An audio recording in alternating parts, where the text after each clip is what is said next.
नारायणं नमस्कृत्य नरं चैव नरोत्तमं देवीं सरस्वतीं व्यासं ततो जयमुदीरयेत्। प्रपन्नपारिजाताय तोत्रवेत्रैकपाणये ज्ञानमुद्राय कृष्णाय गीतामृतदुहे नमः।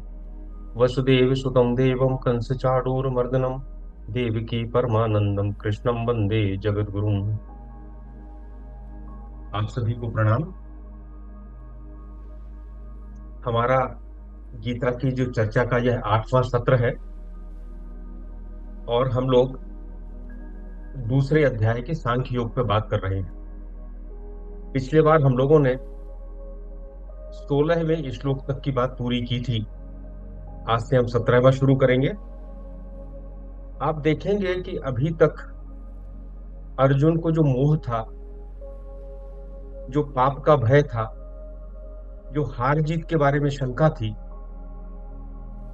उसके मूल में जाके आत्मज्ञान के माध्यम से भगवान ने पहला चरण प्रारंभ किया था।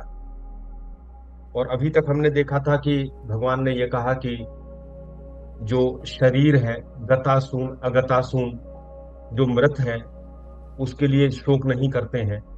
और बाद में इस चीज को समझाने के लिए गताशून का विवेचन किया था, फिर अगताशून का विवेचन किया था, उसके बाद सत सत और असत के भाव की बात की थी। और अब आज हम जो श्लोक लेने वाले हैं, इसी चीज को आगे बढ़ाएंगे। आत्मा की विशेषताएं क्या है, सत तत्व क्या है, इन्हीं चीजों को आगे बढ़ाते हुए आज 17वें श्लोक से आगे बात करेंगे। एक बात आती है कि जो बात साधारण शब्दों में कही जा सकती है, उसको इतने विस्तार की क्या जरूरत है कि उसी चीज को उलट पुलट के बात की जा रही है। सत की बात की जा रही है, असत की बात की जा रही है, देह, देही, आत्मा, संसार, जीव, एक ही बात को अलग अलग तरह से कहने का प्रयास किया जा रहा है गीता में भगवान के द्वारा। वैसे तो ईशावास्योपनिषद का श्लोक है, पूर्णमदः पूर्णमदम पूर्णात् पूर्णमुदच्यते पूर्णस्य पूर्णमादाय पूर्णमेवावशिष्यते। इसमें भी वही है, उसमें भी वही है, सभी जगह व्याप्त है। और वो ईश्वर इतना अनंत है कि उसमें से कुछ भी निकल जाता है तब भी वो पूर्ण ही बचता है। पूर्ण में से पूर्ण निकलता है तो पूर्ण ही बचता है। हम जब गणित पढ़ते हैं तो अनंत के बारे में जो बताते हैं, अनंत इंफिनिटी, उसकी परिभाषा ही यही है कि जिसका कोई अंत नहीं है। और विशेष बात यह है कि उसमें से कुछ निकल जाता है तब भी अनंत अनंत ही रहता है। और वही ईशावास्योपनिषद में इस श्लोक के माध्यम से कहा गया है। लेकिन इस बात को भगवान इतना विस्तार करके बता रहे हैं। तो रामचरितमानस का एक चौपाई से हम बात करेंगे। जब हनुमान जी लंका जलाई, हनुमान जी ने लंका में जाके, तो तुलसीदास जी लिखते हैं कि उलट पुलट लंका सब जारी कूद पड़ा पुनि सिंधु मझारी। लंका को केवल जलाया नहीं, उलट पुलट के जला दिया। कोई अंश ऐसा नहीं बचना चाहिए जो बच जाए पूर्ववत। इसलिए ज्ञान की जो अग्नि है वो सारे संस्कारों को जलाती है, सारे कर्मों को जलाती है। तो भगवान भी इस अज्ञान रूपी लंका को उलट पुलट के जला रहे हैं। एक तरफ से बात नहीं कर रहे। एक तरफ से तो एक श्लोक था, पर्याप्त था, पूर्णमदः पूर्णमिदम्, इतना पर्याप्त था, इसके अलावा जरूरत ही नहीं थी। लेकिन उसी चीज को शरीर के माध्यम से, उसी चीज को संसार के माध्यम से, आत्मा के माध्यम से, जीव के माध्यम से, तो जब आप सांख्य योग पढ़ेंगे, बहुत श्लोक नहीं है, 11वां दूसरे अध्याय के 11वें श्लोक से शुरू हुआ है और 39वें अध्याय श्लोक पे जाके ज्ञान का ये वाला खंड समाप्त हो गया है। और उसके बाद फिर दूसरी बात शुरू हो गई है। तो मात्र 11 से लेके 39 यानी लगभग 28-29 श्लोक है। तो इसमें जब आप पढ़ें तो इनको एक साथ पढ़ें और ये क्रम मिलाएं कि भगवान किस तरह से उलट पुलट लंका सब जारी का प्रयास कर रहे हैं हमें समझाने के लिए। एक कारण और है कि हमारे चित्त पे जो संस्कार हैं वो इतने गहरे हैं संसार के, कि हम ये स्वीकार ही नहीं कर पाते कि संसार असत्य है और इसके अलावा कोई दूसरी चीज सत्य है। तो इन संस्कारों को हटाने के लिए भी बार बार चोट करने की जरूरत है। इसलिए हर श्लोक आपको उस सत्य के बारे में चोट करता है। क्योंकि हमारे संस्कार तो पत्थर हो चुके हैं जन्म जन्मांतर से। तो वो है ना कि रसरी यावत जात से सिल पर पड़त निशान, तो उसको एक साथ नहीं कर सकते हैं। वो तो रस्सी बार बार घिसेगी, बार बार श्लोक पढ़ेंगे, बार बार अंदर जाएंगे, तो ये संस्कार हमारे ढीले पड़ना शुरू होंगे, कम पड़ना शुरू होंगे, और इस चीज का हमको अनुभव होना शुरू होगा। इस पृष्ठभूमि में हम आज का श्लोक शुरू करेंगे। तो पहला दूसरे का 17वां श्लोक है। आपके पास गीता है तो खोल लीजिए। 17वां श्लोक है। अविनाशी तु तद विद्धि एन सर्वम इदम ततम, विनाशम अव्ययस्यास्य न कश्चित् कर्तुम अर्हति। भगवान कहते हैं कि इस संसार में जो सर्वत्र व्याप्त है वही नाश रहित है। अविनाशी तु तद विद्धि, उसको अविनाशी जान। एन सर्वम इदम ततम, जिसने इस सब को, जिस सब में व्याप्त है उसको अविनाशी जान। और वो कैसा है? विनाशम अव्ययस्यास्य, इसका विनाश नहीं हो सकता। ना कश्चित कर्तुम अर्हति, कोई भी व्यक्ति ऐसा नहीं है, कोई भी सत्ता ऐसी नहीं है जो इस संसार में जो व्याप्त है उसका नाश कर सके। तो पहला दूसरे का 17वां श्लोक, हम इसमें एक एक बात करें। पहले तो इसमें जिसका विनाश नहीं हो सकता, जो व्याप्त है, जो सत है, उसकी दो विशेषताएं बताई गई हैं। एक तो बताई गई है वो अविनाशी है, और दूसरा है अव्यय है। अव्यय से, एक अव्यय है और अविनाशी है। वो ततम, सर्वम इदम ततम, सब में फैला हुआ है। तो ततम का अर्थ होता है फैलाना। और जो ईश्वर जिसने इस संसार को, सृष्टि को बनाया है, प्रसार किया है और उसमें व्याप्त हो गया है, वो कैसा है? जैसे कोई गहना है सोने का, तो सोना व्याप्त है, उसके हर जगह सोना व्याप्त है। हम भले उसको नेकलेस कहें, या हम उसको रिंग कहें, या हम उसको और कुछ कहें। एक हथियार है, वो लोहे का बना है, तो चाहे हम उसको चाकू कहें, चाहे तलवार कहें, चाहे कुछ और कहें, लेकिन है तो लोहा। अगर बर्फ है, तो चाहे बर्फ में कितना भी बड़ा बर्फ का खंड हो, लेकिन आखिर है तो उसके अंदर पानी ही। तो भगवान कहते हैं कि इसी प्रकार से इस पूरे संसार को फैलाकर जो व्याप्त हो गया है। इधर थोड़ा ध्यान दीजिए। जब ये गीता के बारे में भगवान ने कहा, तो ऐतिहासिक रूप से तो हम कहते हैं कि लगभग साढ़े सवा 5,000 वर्ष हो गए हैं। ज्ञान तो अनंत है, हमेशा से है। आज कहते हैं कि जो ब्रह्मांड है वो गुब्बारे की तरह फूलता चला जा रहा है। वैज्ञानिक इस बात को मानते हैं, निरंतर इसका प्रसार हो रहा है।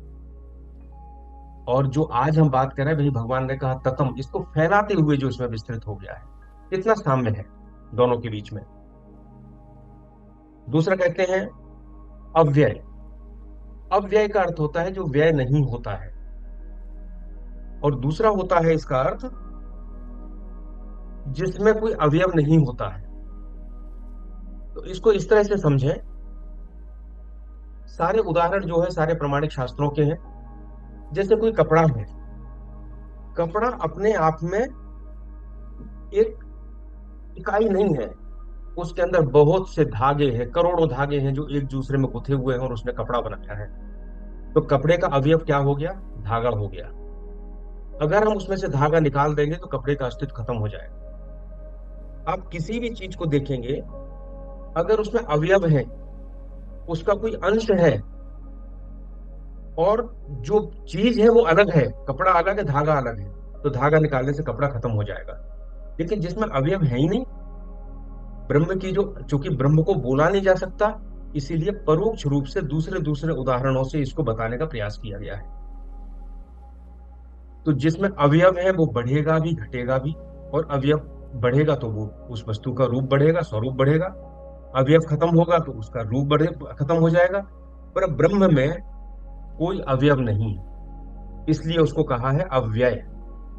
अविनाशी और अव्यय।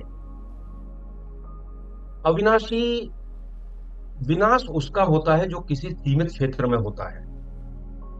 पदार्थ होगा, रूप बदलेगा, विनाश हो जाएगा। लेकिन जो पूरे ब्रह्मांड में और ब्रह्मांड के बाहर भी व्याप्त है, जो ऐसा है कि इतना अनंत है कि उसमें से कुछ निकालने पे भी उसमें अनंत ही रहता है। अनंत में से अनंत निकाल लेते हैं तब भी अनंत रहता है, उसमें कोई अवयव नहीं है, तो उसका विनाश कैसे होगा?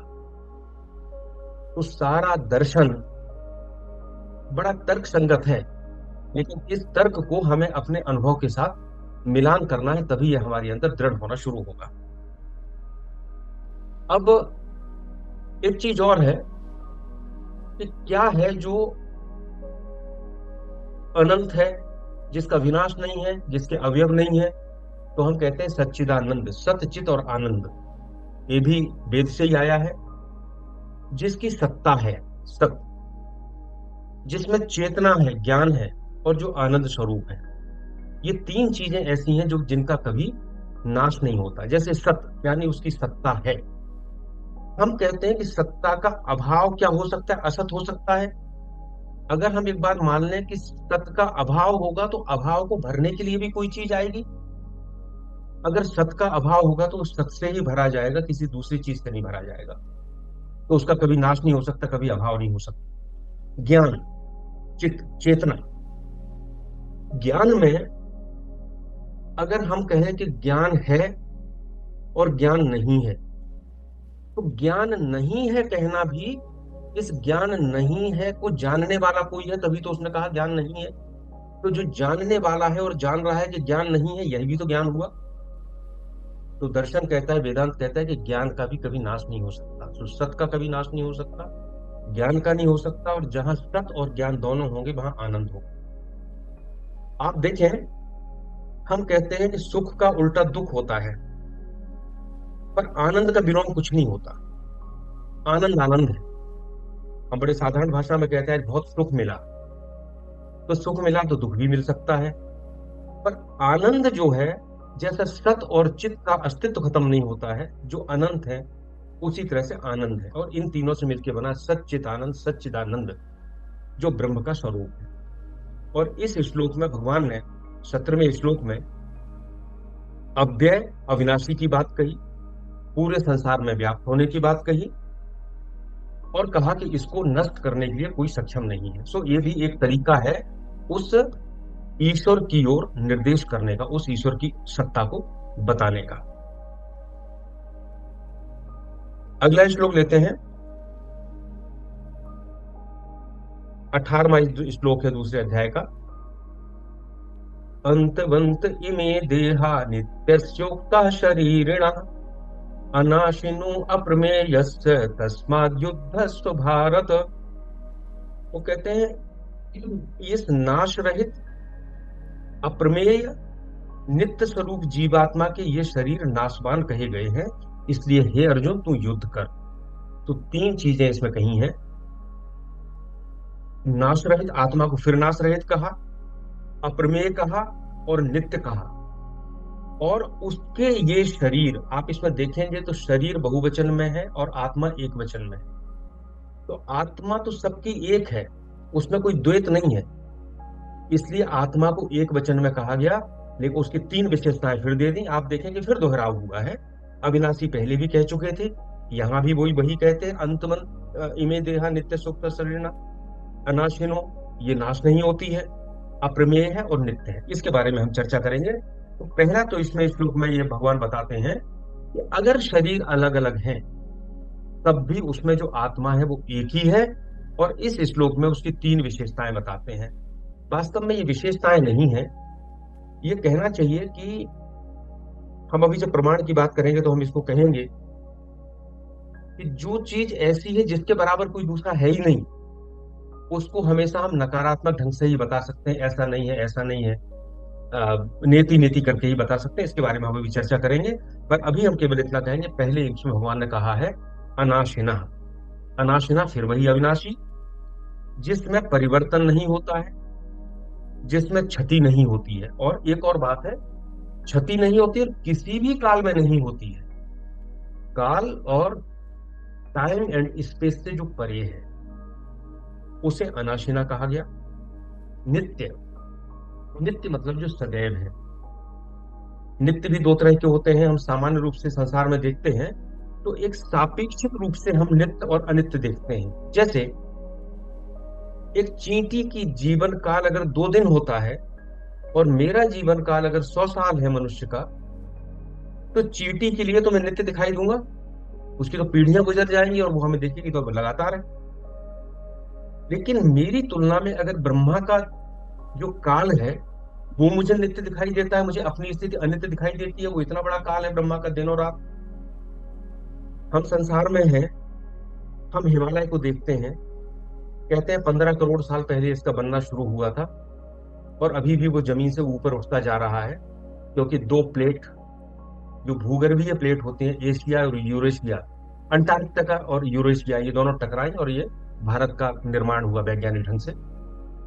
तो मैं देखूं तो मैं जब तक जीवित रहूंगा तब तक हिमालय ऐसा ही दिखेगा। तो मुझे लगेगा ये तो नित्य है, लेकिन नहीं, हिमालय भी परिवर्तित हो रहा है।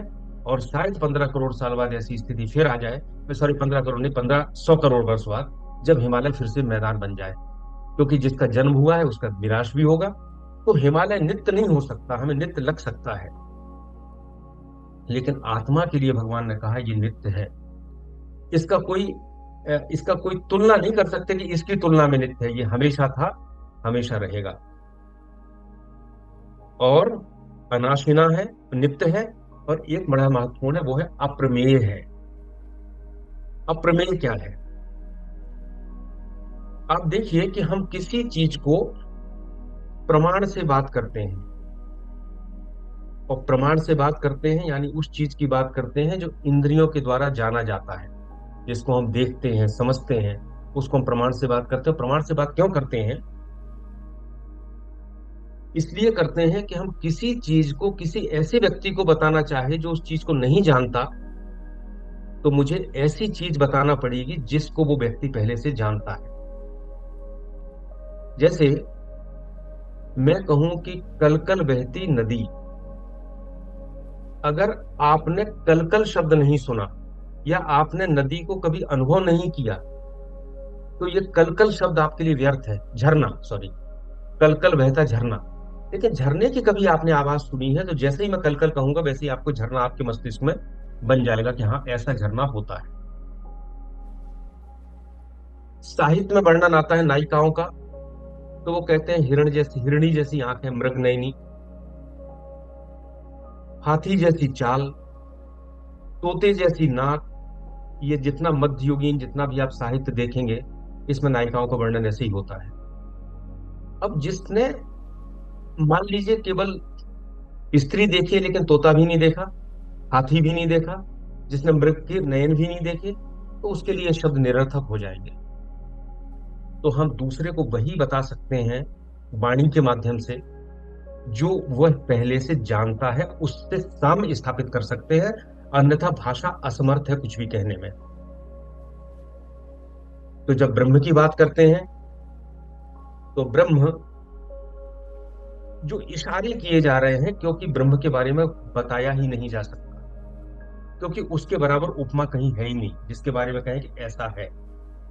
तो हम जो करते हैं, सामान्य रूप से चार तरह से हम प्रमाण देते हैं। पहला प्रमाण तो होता है प्रत्यक्ष। प्रत्यक्ष प्रमाण देते हैं, हम कहते हैं हाँ, वो मैंने वो चाय को पी है, बहुत मीठी है, प्रत्यक्ष प्रमाण है, मुझे वो मीठी लगी। मैंने फला फूल को स्पर्श किया है, बहुत कोमल है, बहुत सुंदर लगता है, मेरी आंखों ने उसे देखा है। तो ये प्रत्यक्ष का प्रमाण है। लेकिन आत्मा के बारे में, आत्मा न इंद्रियों से दिखता है, न संसार का हिस्सा है, तो प्रत्यक्ष प्रमाण कैसे दोगे उसके बारे में? उसके प्रमाण नहीं दिया जा सकता। इसलिए भगवान उसको कहते हैं अप्रमेय। तो पहला है प्रत्यक्ष प्रमाण, जो आत्मा पे लागू नहीं होता है।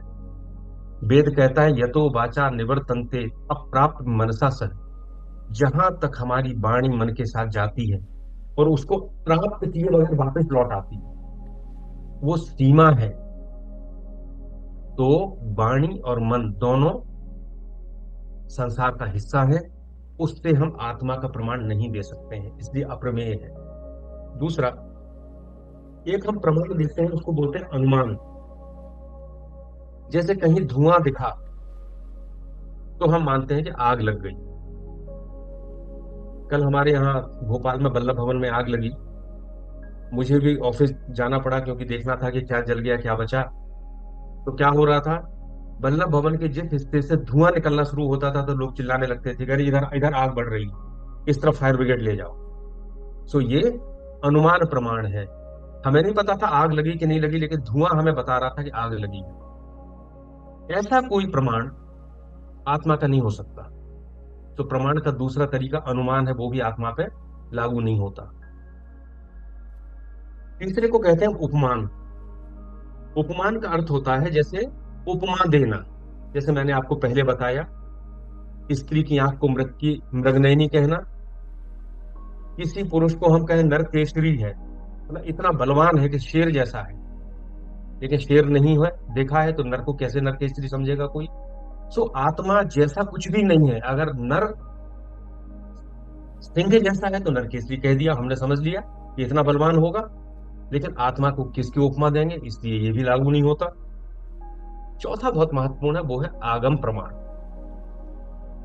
शास्त्र कहते हैं कि जो चीज किसी से भी पता नहीं चलती है, शास्त्र उसके लिए प्रमाण होते हैं। क्यों? क्योंकि जन्म जन्मांतरों की तपस्या के बाद ऋषियों ने उस चीज को अनुभव किया और उसका इशारा हमको शास्त्रों में दे दिया।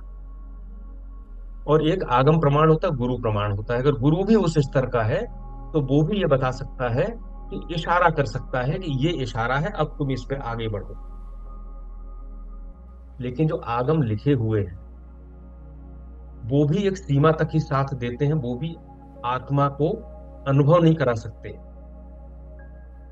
ये इस तरह से है जैसे हम किसी को आकाश में कोई तारा दिखाएं, हम कहें देखो वो शुक्र तारा है। अब शुक्र कैसे समझेगा वो? तो हम कहेंगे देखो सामने एक पेड़ लगा है ना, पेड़ की दो डालियां दिख रही, डाली के बीच में तुमको एक पत्ता दिख रहा है, दो पत्ते हैं, दो पत्तों के बीच में से दृष्टि डालो तो वो जो तारा दिख रहा है चमकता हुआ, वो शुक्र है या कोई दूसरा है। या हम कहेंगे चंद्रमा के बगल में देखो, दाहिनी तरफ देखो, वो तारा दिख रहा, वो है। यहाँ पे जो पेड़ था, जो पत्ती थी, वो तारा नहीं थी, लेकिन हमने उसका सहारा लिया तारा दिखाने के लिए। सो आगम जो है, जो शास्त्र है और जो गुरु है, वो वही पेड़ और उसकी पत्ती है जो बताते हैं कि ब्रह्म इसके पीछे है, तुम देखने का प्रयास करो। वेदांत में कहते हैं कि जैसे दूर से नदी बह रही है तो नदी कैसे दिखाएंगे? जाना तो आपको खुद पड़ेगा, आप उससे 1 किलोमीटर दूर खड़े हैं, लेकिन नदी के किनारे बड़े बड़े पेड़ होते हैं, सामान्य रूप से जंगलों की जो नदियां होती हैं। तो गुरु बताता है कि देखो वो सामने देखो, इधर बहुत बड़े बड़े जो पेड़ दिख रहे हैं उसके पीछे नदी है। तो गुरु और आगम शास्त्र भी आत्मा का इशारा कर सकते हैं, आत्मा को दिखा नहीं सकते। तो चौथा प्रमाण प्रत्यक्ष, अनुमान, उपमान और आगम, ये चारों प्रमाण आत्मा पे लागू नहीं होते हैं, इसलिए उसको भगवान ने कहा अप्रमेय। इतनी चीजें बताने का उद्देश्य केवल इतना है भगवान का कि शास्त्र और गुरु और ये सारी चीजें जितना भगवान भी बता रहे हैं, ये सारी चीजें इशारा कर रही हैं। लेकिन नदी के तट तक तो आपको खुद जाना पड़ेगा, जिसके बारे में गीता आगे चल के बहुत सी बातें कहेगी। रामकृष्ण परमहंस की पुस्तक में मैंने एक बड़ी अच्छी कहानी पढ़ी थी, भी आगम और इसके बारे में ही है, और इसलिए इसको बताना जरूरी है क्योंकि सामान्य रूप से हम लोग शास्त्रों में उलझे रहते हैं। और उलझना बुरा भी नहीं है, शुरुआत तो वहीं से होना है। तो रामकृष्ण परमहंस ये कहानी सुनाया करते थे कि एक लड़का शहर में रहता था और उसकी माँ गांव में रहती थी। तो उसने उसको एक चिट्ठी लिखी कि बेटा जब तुम शहर से आओगे तो इतना इतना सामान खरीद लाना। लड़के ने चिट्ठी देखी, सोचा ठीक है बाजार जाएंगे तो इसको पढ़ लेंगे, और उसने एक कोने में रख दी। अब जब बाजार जाने का समय आया तो वो चिट्ठी नहीं मिली, पता नहीं कहाँ चली गई। तो वो चिंतित हो गया कि अरे अब पत्र नहीं मिला माँ का, तो मैं बाजार में जाके खरीदूंगा क्या, मुझे तो पता ही नहीं क्या है। उसने खोजा, उसको कहीं से वो टुड़ी मुड़ी चिट्ठी मिल गई, रखी थी बीच में। उसने उसको पढ़ा, पढ़ के उसको पता चल गया कि माँ ने नमक तेल क्या क्या मंगाया है। अब उसने उस चिट्ठी को फेंक दिया। अब वो बाजार जाएगा, उस सामान को खरीदेगा। अब उस चिट्ठी जो गुम गई तो भी उसको कोई फर्क नहीं पड़ता, क्योंकि चिट्ठी जो चीज बताना चाहती थी उसको पता चल गया, उसने उस काम को कर लिया। सो आगम प्रमाण जो है और गुरु का जो प्रमाण है वो उस सीमा तक है जहां तक वो बताता है कि तुम्हें बाजार से क्या खरीदना है और कैसे खरीदना है, इससे आगे वो नहीं जाता।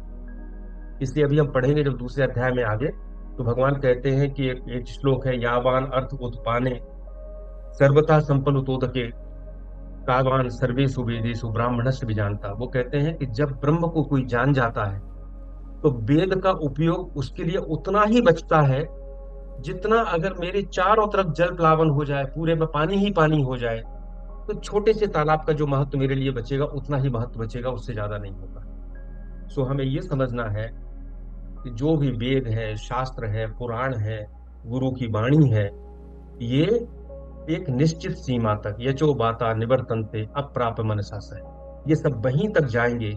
इन नदी के किनारे पे पेड़ दिखा देंगे, एक पेड़ के बीच से बता देंगे कि वो शुक्र का तारा है, लेकिन तारे को देखना या नदी के किनारे जाके नदी का स्पर्श करना, ये हमारे ऊपर है। पूरा गीता में बड़ी कठोर बात कही गई है। गीता कहीं कोई लल्लो चप्पो नहीं करती कि वो हमको झूठे आश्वासन देती हो कि तुम तो इसको पढ़ लो, ये हो जाएगा वो हो जाएगा, नहीं। साफ बताया है कि अप्रमेय है, अनाशिन है, नित्य है। अब इन चीजों को देख के आपको अपनी यात्रा शुरू करना है। पहले पहले भी मैंने कहा, गीता सिद्धांत भी है, साधना भी है और सिद्धि भी है। तो अभी ये सिद्धांत की बात चल रही है, हम साधना पे भी आएंगे और साधना के बाद सिद्धि का स्वरूप क्या है उस पर भी गीता बात करेगी। अब इसका व्यवहारिक उपयोग क्या है इन सब चीजों का? देखिए, अर्जुन का जो शोक था वो इस कारण से था कि वो इस संसार के और आत्मा के स्वरूप को नहीं समझ रहा था। तो जैसे ही हम इस स्वरूप को समझते हैं, वैसे ही हमारे अंदर निर्भयता पैदा हो जाती है, हमारे अंदर साहस पैदा हो जाता है और भय समाप्त हो जाता है। सबसे बड़ा भय अगर संसार में किसी चीज का है तो वो मृत्यु का है। और जैसे ही इस बात को अंदर हमारे बैठ जाती है कि आत्मा अजर अमर अविनाशी नित्य सर्वगता, ये सारी चीजें आत्मा की हैं, ये संसार से इस तरह पृथक है, वैसे ही लगता है कि फिर मृत्यु का भय क्यों रहेगा। जब हमारे अनंत जन्म हो चुके हैं और आज भी हम वैसे ही हैं, जैसे अभी आया था कि देहिनोस्मिन था दो हे कौमारम यौवनम जरा, कुमार अवस्था से यौवन, यौवन से वृद्धावस्था, शरीर बदलता जा रहा है, पर हम हैं, मैं हूं, ये तो मैं बचपन में भी सोचता था और आज भी सोचता हूँ, उसमें तो कोई परिवर्तन नहीं हुआ। इसी तरह अनंत जन्मों से मैं जो हूं वो वैसा ही हूं। ये जब भाव दृढ़ होता है तो फिर शोक और दुख के लिए स्थान समाप्त होता जाता है धीरे धीरे। तो जब हम शरीर के स्तर पर चिंतन करते हैं तो दुर्बलता पैदा होती है। शरीर के स्तर पे हम परिवार से बंध जाते हैं, अपने आप से बंधते हैं, परिवार से बंधते हैं, उससे ऊपर समाज, समाज से ऊपर देश, देश से ऊपर मानवता, कहीं ना कहीं एक जंजीर है गुलामी की जिससे बंधे। पर जब आत्मा का चिंतन करते हैं तो मुक्ति हो जाती है, मुक्त हो जाते हैं, क्योंकि हम इस सबसे ऊपर हैं। तो अर्जुन भी शरीर की सीमा में बंधा था और यही उसके दुख और शोक का कारण था, और इसलिए भगवान ने उसको आत्मज्ञान देकर इस शोक को दूर करने का प्रयास किया। इसका एक उदाहरण है, सिकंदर जब भारत आया तो उसके गुरु को पता था कि भारत बहुत बड़ी आध्यात्मिक भूमि है, तो उसने कहा किसी ऐसे को लाना जिसने ईश्वर को समझा है, उसको पकड़ के लाना। सिकंदर ने खोजा, किसी ने बताया एक बड़े महात्मा है, नदी किनारे रहते हैं, आप उनको पकड़ के ले जाओ तो वो उनको सारी अनुभूति है। सिकंदर गया, उसने उनसे कहा कि आपको हमारे साथ चलना है। उन्होंने कहा मैं तुम्हारे साथ क्यों चलूं, तुम भले संसार के राजा हो पर मैं तुम्हारे साथ नहीं जाऊंगा, मैं तो यहीं रहूंगा। सिकंदर ने कहा मैं तुमको बांध के ले जाऊंगा। उसने कहा तुम बांध सकते हो, क्योंकि शरीर से तो हम मना नहीं कर सकते, तुम्हारे पास बहुत ताकत है, तुम कुछ भी कर सकते हो, लेकिन तुम मेरी आत्मा को तो नहीं ले जा सकते। सिकंदर ने कहा तुम्हारा गला काट दूंगा। तो वो हंसने लगा, तुम गला काट दोगे तो क्या फर्क पड़ेगा मुझे, मैं तो जैसा हूं वैसा ही रहूंगा। अंतर इतना है कि आज इस देह में हूं, कल किसी दूसरे देह में चला जाऊंगा। तो ये जो आध्यात्मिक साहस पैदा हुआ, ये कैसे हुआ? हमारे में तो ये साहस नहीं है, हम लोगों में किसी में। हम लोग तो सब चीजों से डरते हैं, क्योंकि हम जितनी बातें कर रहे हैं, ये जो आगम में लिखी हुई हैं वो बातें कर रहे हैं। जैसे जैसे इस चीज की अनुभूति होती जाएगी, वैसे वैसे भय कम होता जाएगा। और ये आवश्यक नहीं है कि हम चरम स्थिति में पहुंच जाएं। उस सिकंदर ने जिस साधु को पकड़ा था तो हम वैसे हो जाएं। वैसे होने के लिए तो बहुत बड़ी तपस्या की आवश्यकता है। पर इस मार्ग पे बढ़ने से ये हो सकता है कि जो छोटी छोटी हानियां हैं, उनसे तो हम अभय होते जाएं। हम छोटी चीज से भी अभय हों, तब हम अल्टीमेट अभय की बात करेंगे। गलती कई बार ये होती है कि हम अल्टीमेट की बात पहले करना शुरू कर देते हैं। अरे ऐसा कैसे होगा, कोई गला काटने आ जाए और मैं कहूँ काट लो, मुझे कोई फर्क नहीं पड़ता। ये तो बहुत बात की स्थिति है। अभी तो इतना है कि तुम्हारे 100 रुपए गिर जाए, तो तुम्हारा जितना दुख और भय होता था, अगर वो थोड़ा सा कम हो जाए, तो मतलब आप इस मार्ग पे आगे बढ़ रहे हैं। इसलिए आगे अपन पढ़ेंगे इस श्लोक में कि स्वल्पम अप अस्य धर्मस्य त्रायते महतो भयात्। इस धर्म का थोड़ा सा पालन करना भी एक महान भय से मुक्ति प्रदान करता है। हम लोग अगला श्लोक लेते हैं, 19वां।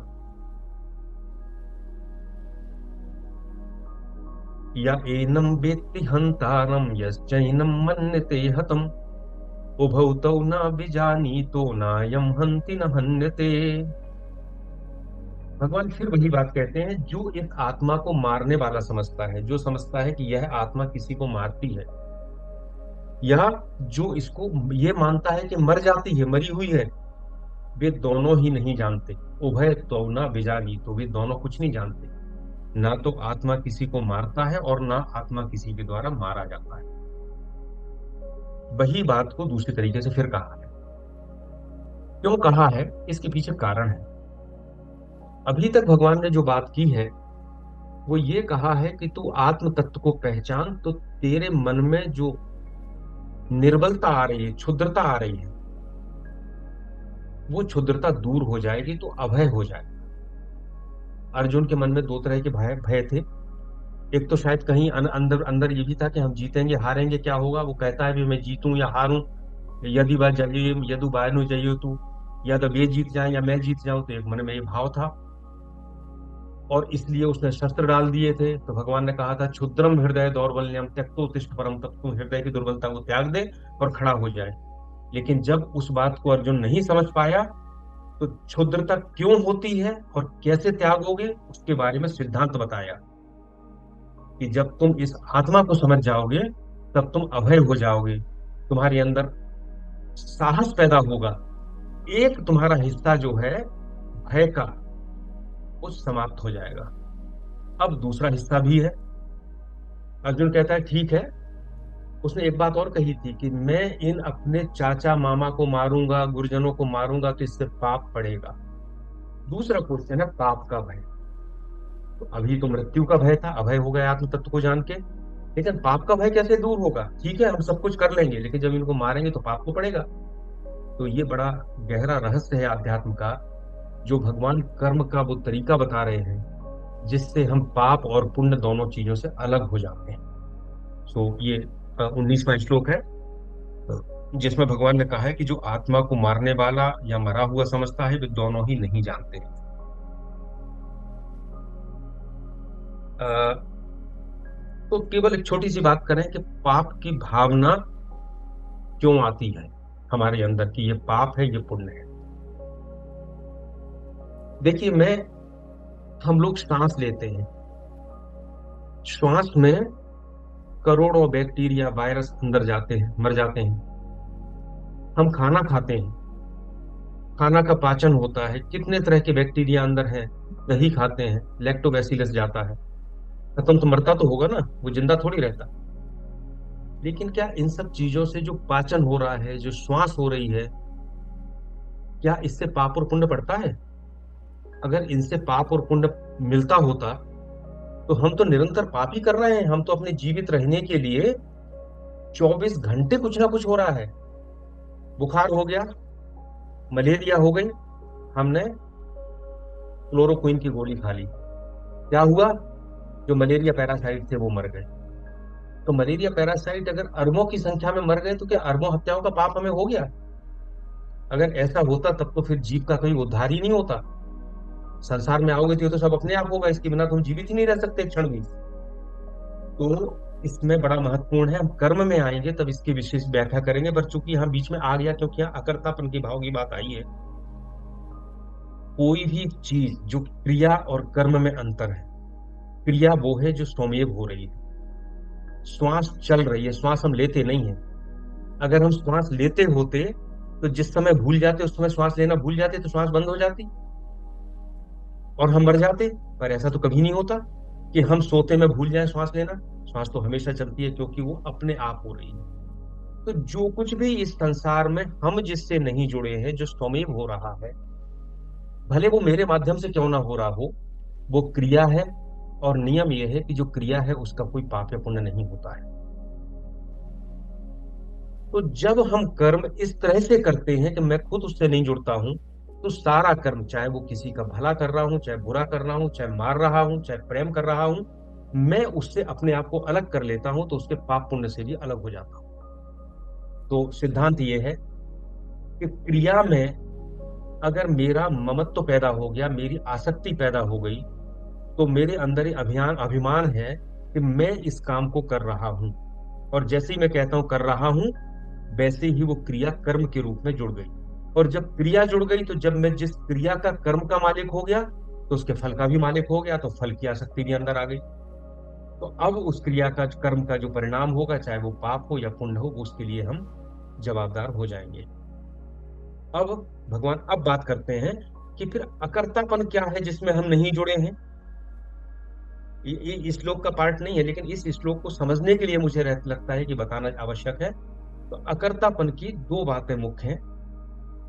एक तो है हम अकर्ता कैसे होते हैं, एक तो है ज्ञान मार्ग और एक भक्ति मार्ग। तो ज्ञान मार्ग ये कहता है कि हम निरंतर ये विचार करते हैं कि मैं आत्मा हूं, मैं शरीर नहीं हूं, मैं नित्य हूं, सर्वगता हूं, सब जगह व्याप्त हूं, कोई अंत नहीं है। जब हम इस साधना को करते हैं ज्ञान मार्ग के बीच में, तो बात आती है अहम ब्रह्मास्मि, मैं ही ब्रह्म हूं। और भाव का जो विस्तार है वो ये है कि सूर्य है तो वह भी मैं हूं, चंद्र है तो वह भी मैं हूं, और एक चींटी है तो वह भी मैं हूं। अहम का इतना विस्तार हो गया कि सारा संसार ही मैं हो गया। अहम ब्रह्मास्मि, सो हम, वह भी मैं हूं। और अहम बुरा नहीं है, अहम ये अलग विषय है, अहम की भी आवश्यकता है। रामचरितमानस में तो कहते हैं कि अ, अहंकार शिव बुद्धि यज मन शशि चित्त महान। इस संसार का जो अहंकार है वो शिव है, बुद्धि ब्रह्मा है, मन चंद्रमा है, और चित्त विष्णु है। हमारे अंतःकरण की चार ही चीजें होती हैं, मन बुद्धि चित्त और अहंकार। चारों को ये उपमाएं दी गई हैं। तो जो मेरा अगर अहंकार इतना बड़ा हो जाए कि सारा संसार ही मैं हूं, मेरा ही ये विस्तार है, तो ये ज्ञान मार्ग की साधना है, जिसको हम कहते हैं महान अहम की साधना। और भक्ति में क्या होता है, भक्ति में हम कहते हैं भगवान मैं कुछ नहीं हूं, सब कुछ तू ही है। तेरा ही रूप चंद्रमा है, तेरा ही रूप ईश्वर है, तेरा ही रूप ये छोटी चींटी है। मैं कुछ नहीं हूं। मैंने अपने अहम को इतना छोटा कर लिया कि मैं कुछ भी नहीं हूं। ना हम ना अहम ना अहम, तुमेव तुमेव। तो ये महान त्वम की साधना हो गई, जिसमें हमने भगवान को सब कुछ देखा। तो ये ज्ञान मार्ग महान अहम की साधना, जिसमें अहम बढ़ के पूरे संसार में व्याप्त हो जाता है। और भक्ति मार्ग महान त्वम की साधना। रामकृष्ण परमहंस जी एक बात कहा करते थे, उनके शिष्य कहते थे, घोष साहब थे, वो कहते थे कि माया अपनी डोरी के द्वारा बांधती है। देखिए ये भी सब प्रतीकात्मक है। कोई डोरी थोड़ी होती, डोरी होगी तो वो संसार की वस्तु हो गई। लेकिन माया जो अटैच करती है, बांधती है, तो कहते हैं माया डोरी लेकर बांधती है। लेकिन जब वो बांधने आती है, तो जो ज्ञान मार्गी है उसका जो हम इतना बड़ा हो गया कि माया की डोरी छोटी पड़ जाती है, वो उसको बांध नहीं सकती। और जो भक्ति मार्गी है, उसका अहम इतना छोटा हो गया कि जब वो डोरी से बांधती है तो खिसक जाता है उसमें से, तो वो भी नहीं बनता। तो दोनों तरह की जो साधना है, अकर्तापन की साधना, अकर्तापन की साधना से पाप का भय दूर होता है। और आत्म ज्ञान की जो साधना है, उससे अभय आता है। सो बाद में जब हम एक कर्म मार्ग पे आएंगे और ज्ञान मार्ग पे आएंगे, तो अकर्तापन की साधना की बात भगवान कहना शुरू करेंगे कुल मिला के इतनी बात है इस अध्याय, इस श्लोक में जो कहते हैं। हम जो 19वां श्लोक ले रहे थे कि ना इसको कोई मारता मरने वाला समझता है, तो सॉरी, आत्मा ना किसी को मारता है न मरता है। क्यों? तो आत्मा को समझ जाता है, वो अकर्ता बन जाता है। अकर्ता बनने में पाप के दोष को खत्म हो जाता है, पाप और पुण्य का दोष। अभी हम आगे चलेंगे। अब इसमें केवल इतनी सी बात है कि जो आत्मा है वो अकर्ता है। आत्मा ऐसे है जैसे आत्मा के पास चार चीजें हैं जिससे वो काम करता है: मन, बुद्धि, चित्त और अहंकार। उसी के माध्यम से जैसे कारीगर के औजार होते हैं ना, इसी तरह आत्मा का औजार ये पूरा शरीर है। औजार जितना अच्छा होगा, मन जितना शुद्ध होगा, आत्मा उतना ही अच्छा प्रतिफलित होगा उसमें। और जितना ये चीजें खराब होंगी उतना ही आत्मा का प्रस्फुटन उसमें नहीं होगा। तो वो कहते हैं कि आ, ये जो आत्मा है ये अकर्ता है। इसको समझ के अकर्तापन का जो भाव है, जिसके लिए साधना है, चाहे महान अहम की हो, चाहे महान तोम की हो, चाहे ज्ञान मार्ग की हो, चाहे भक्ति मार्ग की हो, उसके माध्यम से हम अकर्ता जब बन जाते हैं, तो फिर 20वें श्लोक में कहते हैं भगवान, ना जायते म्रियते वा कदाचिन्नायं भूत्वा भविता वा न भूया अजो नित्या शाश्वतोऽयं पुराणो न हन्यते हन्यमाने शरीरे। इसमें दो चीजें हैं। पहले वो कहते हैं, आत्मा की विशेषता बताते हैं, ना जायते, जिसका जन्म नहीं होता है, ना म्रियते, जो मरती नहीं है, अजो, अजा है। अजा का मतलब ही जन्म ना होना है। तो ना जायते और अजा दोनों एक ही बातें हैं, लेकिन एक ही बात पे जोर देने के लिए दो बार अलग अलग तरह से भगवान ने कहा। म्रियते, ना म्रियते, ना हन्यते हन्य माने शरीर, जो नष्ट नहीं होता है, जो मरता नहीं है वो नष्ट नहीं होता। ये भी दोनों बातें एक ही बात की, एक ही बात को दो बार दोहराया है। तो जीना और मरना दोनों आपस में एक दूसरे पर आश्रित हैं। जिसका जन्म होगा उसकी ही मृत्यु होगी, जिसकी मृत्यु होगी उसका ही जन्म होगा। ऐसी कोई चीज नहीं हो सकती कि जो जन्म ना होती हो लेकिन मृत्यु हो, या जिसकी मृत्यु ना होती हो लेकिन जन्म होता हो। हमने कल पिछले बार की चर्चा में एक बात की थी कि जो भी जन्म होता है उसकी मृत्यु होती है, उसकी छह अवस्थाएं मानी गई हैं बीच में वेदांत के अनुसार। जो जन्म होता है जायते, फिर वो कुछ समय तक रहता है तो स्थिति, फिर वो बढ़ता है तो वर्धते, फिर वो परिवर्तित होता है तो परिणीमते, फिर वो उसका क्षय होता है तो नश्यते, और बाद में नष्ट हो जाता है विनश्यति।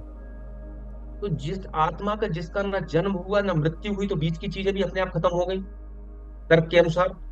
ना वो बढ़ेगा ना वो परिवर्तित होगा। तो भगवान ने ना जायते म्रियते कह के और अजह और ना हन्यते हन्यमाने करके फिर से आत्मा की चीज को ही हमारे सामने रखा है।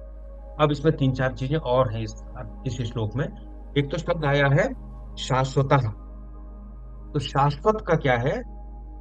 शाश्वत है जो हमेशा रहता है, जिसका क्षय नहीं होता है। अच्छा, एक बड़ा महत्वपूर्ण है। आप जब सामान्य रूप से देखेंगे तो आपको नित्य, शाश्वत, पुराण, ये सारे शब्द एक से लगते हैं।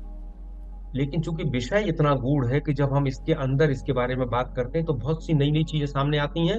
और वो आना इसलिए जरूरी है क्योंकि उनके माध्यम से ही हम आत्मा को परोक्ष रूप से समझने का प्रयास करते हैं। तो शाश्वत का अर्थ है जिसका क्षय नहीं होता। किसी भी चीज का क्षय दो तरह से होता है। या तो उसके स्वरूप का क्षय होता है या उसके गुण का क्षय होता है। जैसे उदाहरण है, उदाहरण भी वेदांत का है।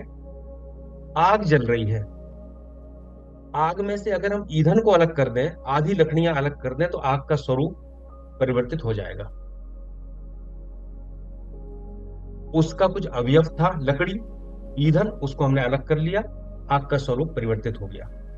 दूसरा, अगर हम आग पर थोड़ा सा पानी डाल दें तो स्वरूप तो वैसे ही रहेगा, लेकिन उसकी उष्णता कम हो जाएगी, उसकी गर्मी कम हो जाएगी। तो पहले तो आत्मा के बारे में जब उन्होंने शाश्वत कहा, इसका मतलब ना तो उसका स्वरूप परिवर्तित हो सकता है, ना उसका कोई गुण अगर है तो गुण भी परिवर्तित हो सकता है। वैसे तो आत्मा निर्गुण है, कोई गुण नहीं है। पुराणों, पुराण का अर्थ होता है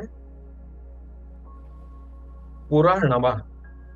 पुराणवा, पुरा का मतलब होता है जो पुराना है, और नवा का जो नया है।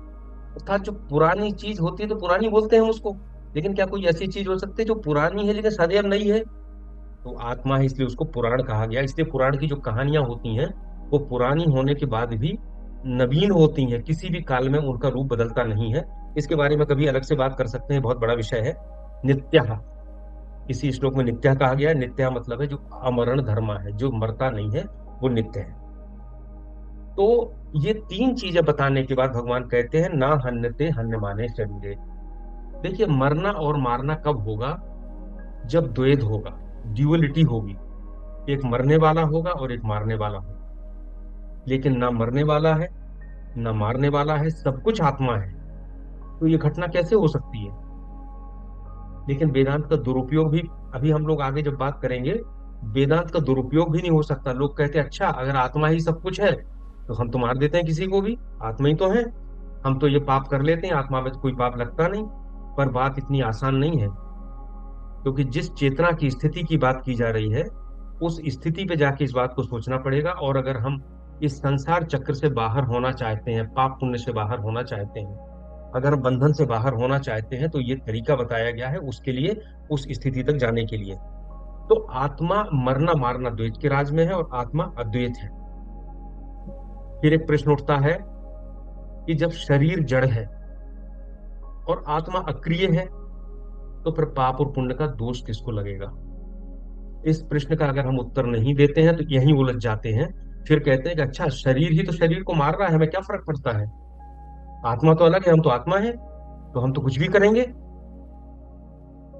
इस प्रश्न का उत्तर बहुत महत्वपूर्ण है। इसमें दो तीन प्रश्न होते हैं कि अगर ना हन्यते हन्य माने शरीर है तो पाप पुण्य किसको पड़ रहा है?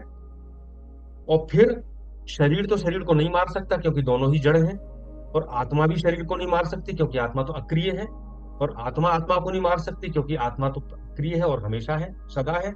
ये जो गूढ़ गुत्थी है, ये भगवान अगले श्लोकों में सुलझाते हैं और बताते हैं कि वो क्या विधि है जिससे हमें पाप पुण्य नहीं मिलता है, वो कैसे है।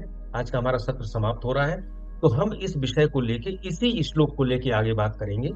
पाप पुण्य का वाहक कौन है, मरने मारने का कारण क्या है, उसका उसका परिवहन आगे कैसे होता है, कैसे वो अगले स्तर पर जाता है, और कैसे हम उसको छोड़ के ये सारी क्रियाएं कर सकते हैं, इस बारे में हम अगले चर्चा में बात करेंगे।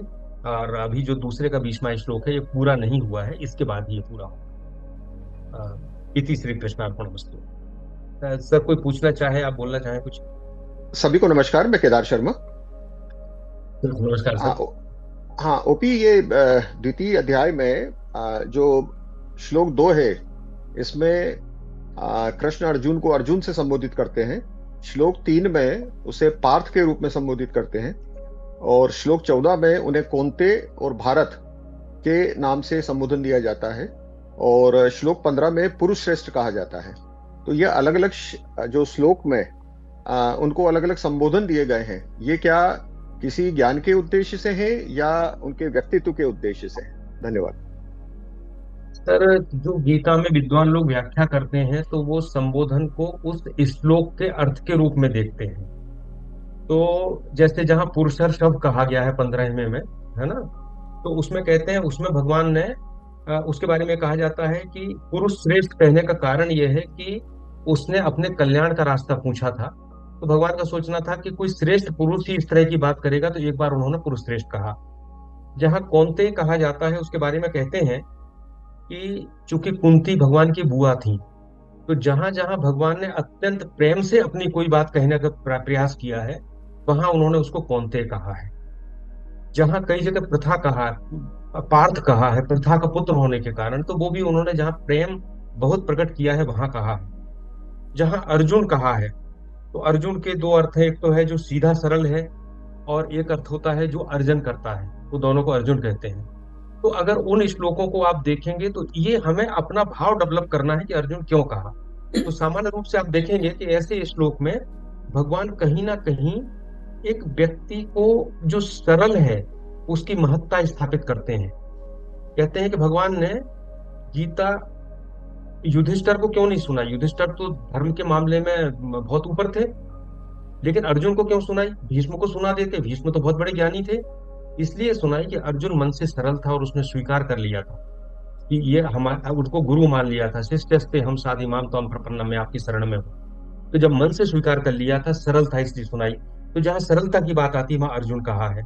तो ऐसे पूरे गीता में अर्जुन को 24 तरह से संबोधित किया है। और राम सुखदास महाराज जी का जो बहुत सी पुस्तकें हैं, ये पुस्तक मेरे सामने रखी है, गीता माधुर्य। शायद आपको दिख रही होगी ये। गीता माधुरी, बड़ी या? छोटी, हाँ बड़ी छोटी सी है, गीता प्रेस गोरखपुर से निकली है। लेकिन इसमें जो आपने प्रश्न पूछा इसके बारे में इन्होंने माफ करिए सर, गीता माधुर नहीं, वो है गीता प्रवेशिका। रखिए क्या नाम है? गीता प्रवेशिका, गीता प्रवेशिका। उसमें उन्होंने इस तरह के अलग अलग श्लोक छांट छांट के दिए हैं कि किस श्लोक में भगवान ने क्या कहा है, क्यों कहा है, अलग अलग श्रेणीकरण किया है। तो जब हम गहन अध्ययन करते हैं तो इस तरह की पुस्तकों से ऐसे अर्थ हमें स्पष्ट होना शुरू हो जाते हैं। ये गीता प्रवेशिका है। तो सर लेकिन सबके अर्थ हैं। जैसे कृष्ण के लिए भी अर्जुन ने अलग अलग कहा, कहीं मधुसूदन कहा, कहीं केशी नुसूदन कहा, कहीं कृष्ण कहा, कहीं सखे कहा। तो जैसा भाव आता है वैसे संबोधन हो जाता है। हम लोग अपने परिवार में कोई प्रिय होता है तो बाहर का व्यक्ति आ जाएगा तो उसका नाम क्या लेंगे? मेरा बेटा है तो मैं उसका नाम कहेंगे सत्यवांश कहूंगा। पर घर में कहूंगा तो मुझसे कहते हैं छोटू भाई मेरे लिए चाय लाना। तो मेरा प्यार अगर होता है तो नाम बदल जाता है। ऐसे ही भगवान के साथ भी नाम उस भाव से रहा है। धन्यवाद, बहुत धन्यवाद। सर, मैं प्रमिला। नमस्कार सर।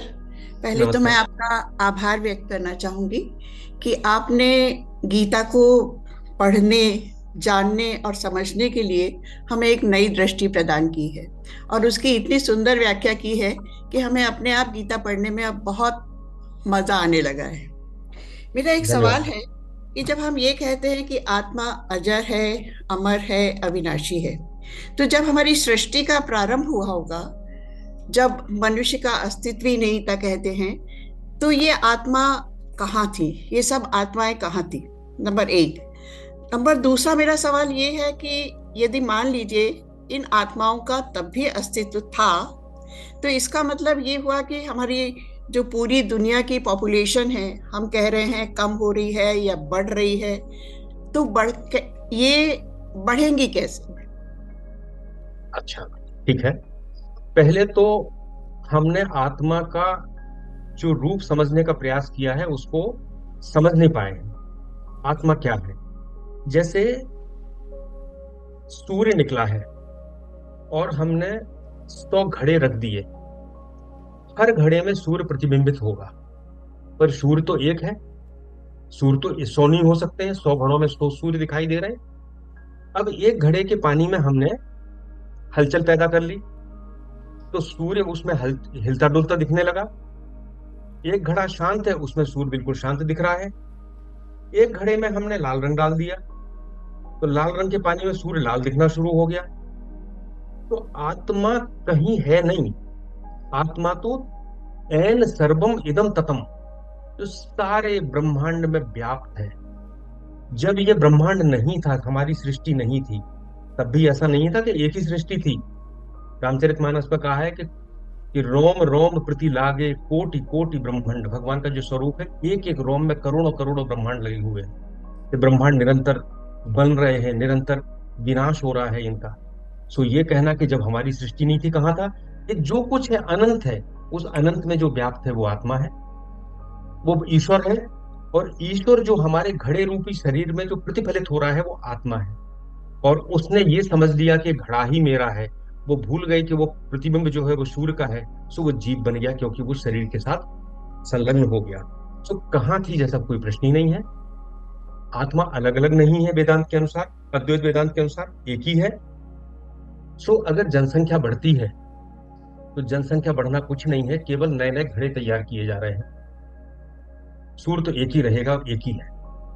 और एक चीज और हमने कहा था कि अनंत है, अनंत में से अनंत निकालने के बाद भी अनंत वैसा ही बचता है। पूर्ण मदा पूर्ण विदम पूर्णात् पूर्ण उदच्यते। तो इसमें अगर कितने भी प्रतिबिंब सूर्य के बन जाए, सूर्य पे कोई अंतर नहीं पड़ेगा। इसलिए ये प्रश्न ही बेमानी है कि इतनी आत्माएं कहाँ से आई। Dubey sir please. प्रकाश, आज का आपका वक्तव्य बहुत सुंदर था। और यदि हमारे कुछ जो साथी लोग सुन रहे होंगे तो लगभग यही बातें अभी पिछले 2 सत्रों में हम लोगों ने भी कठोपनिषद में भी यही बातें की हैं। तो आत्मा की अमरता, आत्मा को कोई मार नहीं सकता वगैरह वगैरह, इन संदर्भ में वहां पर भी बात की थी। और ये बड़े इम्पोर्टेंट पहलू हैं। और जैसा ओम प्रकाश कह रहे थे कि यदि हम आत्मा को, ये नंबर्स कैसे आते हैं, तो वो बता रहे थे कि अद्वैत में आत्मा तो एक ही है, और जब एक ही है तो फिर जन्म कैसे होता है, ये भी उन्होंने आपको बताया कि सूर्य का जिस तरीके से प्रकाश घड़े पे दिखने लगता है और हम अनेक सूर्य बन जाते हैं, उसी तरीके की कुछ स्थिति है आत्मा की मनुष्य के शरीर में दिखने की। हम लोग ये चर्चा कर रहे थे कि ये जो परावर्तन होता है सूर्य के प्रकाश का, सूर्य का प्रकाश तो सब जगह है, लेकिन पानी में दिखती है उसकी छाया, या दर्पण में दिखती है, या बहुत ही घिस लिया गया हुआ पत्थर है जो चमकने लगता है उसमें दिखती है सूर्य की छाया। तो जब, और इसी तरीके से ये जो ईश्वर तत्व है, आत्म तत्व है, ये सब जगह उपलब्ध रहता है। एक विशिष्ट प्रकार का जब संगठन हो जाता है वस्तुओं का, तब वो आत्मा उससे परावर्तित होने लगती है। तो इसको एक परावर्तनवाद बोलते हैं, आत्मा का परावर्तनवाद, प्रतिबिंबवाद। कि वो प्रतिबिंब के रूप में दिखने लगती है जब हमारा एक विशिष्ट प्रकार का संगठन हो जाता है शरीर का, एक विशेष प्रकार के कॉम्बिनेशन में दिखती है। और उसकी जो सर्वोच्च प्रखर जो प्रस्तुति है अभी तक, वो है मनुष्य के शरीर में। मतलब एक कोशी जीव में भी आत्मा प्रतिबिंबित होती है, और एक इतना कॉम्प्लेक्स रूप से जो हमारा शरीर है उसमें भी आत्मा प्रतिबिंबित होती है। और उसी दृष्टिकोण से जब आपके पास ये आत्मा प्रतिबिंबित हो गई, तो एक विशिष्ट किस्म की परिस्थिति है जिसमें आप जानने की शक्ति प्राप्त कर लेते हैं। तो जीवन का लक्ष्य बताया है कि उस आत्म तत्व को जानिए जिसके जिसके कारण आपके पास ये क्षमता आई है। तो बड़ा सुंदर वक्तव्य दिया ओम प्रकाश ने अभी। आप सबको बहुत बहुत धन्यवाद।